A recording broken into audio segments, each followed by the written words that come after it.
तर आज आपण आपल्या पिंक तैवान पेरूच्या बागेत आहे. तर पाठीमागे प्लॉट बघू शकता. आता झाडावरती कळी उमलायला लागलेली आहे.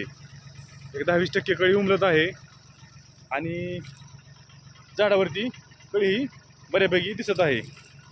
सेटिंग होण्याच्या मार्गावरती आहे. तर शेतकरी मित्रांनो, ह्या पिरियडला झाडाला खालून आणि वरून मायक्रोन्यूट्रियनची गरज लागत असते, जेणेकरून झाडावरची कळी सेट झाली पाहिजे आणि झाडातून कळी ही चांगली निघली पाहिजे. तर झाडावरती पोझिशन चांगली आहे. तर ती कळी सेट होण्यासाठी आणि आणखी कळी निघण्यासाठी आपण आता आपला स्प्रे चालू आहे, बघू शकता. तर आपण आत्ता वातावरण शांत आहे आणि आपण आता स्प्रे घेत आहोत. ऊन ही कमी झालेलं आहे.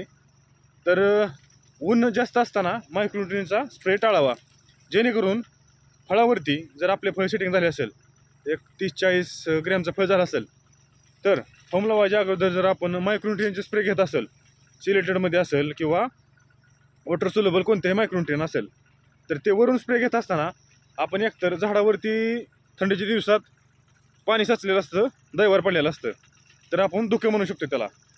तर ते साचलेलं असताना आणि दुसरी गोष्ट उन्हाचं, ज्यावेळेस उन्हाचे चटक 10-11च्या नंतरनं जी उन्हाचं चटक पडते, त्यावेळेस झाडावरती मायक्रोन्यूट्रियन स्प्रे घेणं टाळावं, जेणेकरून दुपारच्या नंतरनं ऊन उतरल्यानंतरनं स्टिकर वापरून आपण मायक्रोन्यूट्रियनचा स्प्रे घेऊ शकतो.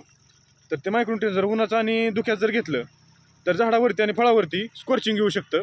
तर आपण साईडला फोटो देत आहे. तर अशा प्रकारे स्कॉर्चिंग येतं.